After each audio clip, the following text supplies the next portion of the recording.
दोस्तों, इस कहानी को जरा ध्यान से सुनिए, क्योंकि यह कहानी जिंदगी भर काम आएगी। नमस्कार दोस्तों, दिल से स्वागत है आपको। Drive to your life. उसकी माँ अक्सर उसे समझाती, बेटा खाली मत बैठो, कुछ काम करो, सीखो, आगे बढ़ो। लेकिन राजू हर बार उनकी बात को अनसुना कर देता।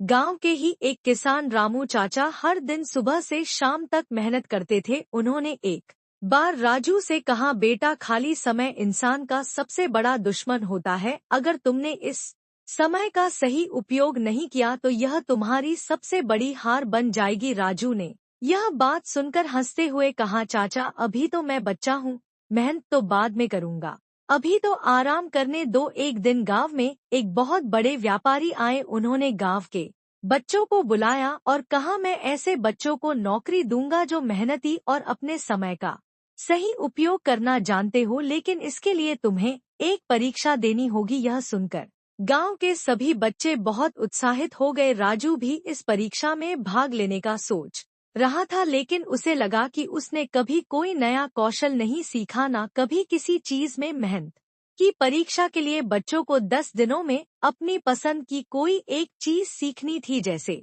चित्रकारी, बागवानी, लकड़ी का काम या गाना। राजू ने पहले 2 दिन खाली बैठे बैठे बर्बाद कर दिए। जब उसने देखा कि उसके दोस्त मेहनत कर रहे हैं तो उसे चिंता हुई। उसने अपने दोस्त मोहन से पूछा, तू क्या कर रहा है? मोहन ने जवाब दिया, मैं चित्रकारी सीख रहा हूँ, यह मेरा शौक भी है और मुझे लगता है कि इससे मैं अच्छा कर सकता हूँ। राजू को एहसास हुआ कि खाली बैठने की वजह से उसके पास ना तो कोई हुनर है और ना ही कोई अनुभव।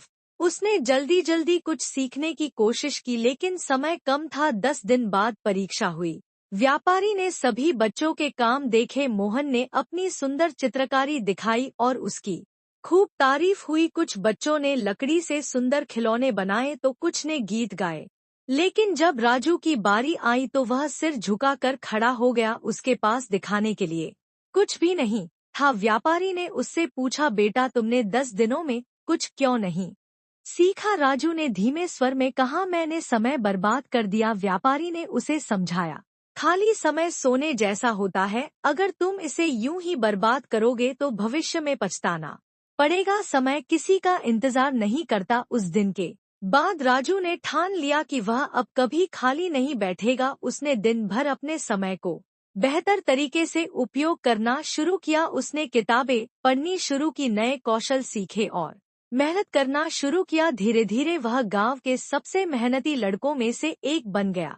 कुछ सालों बाद राजू ने अपने ज्ञान और कौशल के बल पर खुद का व्यवसाय शुरू किया और बहुत सफल हुआ। अब जब भी कोई उससे कहता, तुम्हारी सफलता का राज क्या है, तो वह मुस्कुरा कर कहता, कभी खाली मत बैठो, हर पल का सही उपयोग करो, यही सफलता का सबसे बड़ा मंत्र है। यह कहानी हमें सिखाती है कि खाली समय को बर्बाद करना हमारी सबसे बड़ी गलती हो सकती है। जिंदगी में जो समय अभी हमारे पास है वह कभी वापस नहीं आएगा, इसलिए हर पल का सही उपयोग करें, कोई नई चीज सीखें, मेहनत करें और अपने लक्ष्य की ओर बढ़ते रहे। याद रखें, जो लोग खाली समय का सही उपयोग करते हैं वे ही सफलता की सीढ़ियां चढ़ पाते हैं। तो दोस्तों, अब समय बर्बाद मत करो, उठो, अपने सपनों के लिए मेहनत करो और कभी खाली मत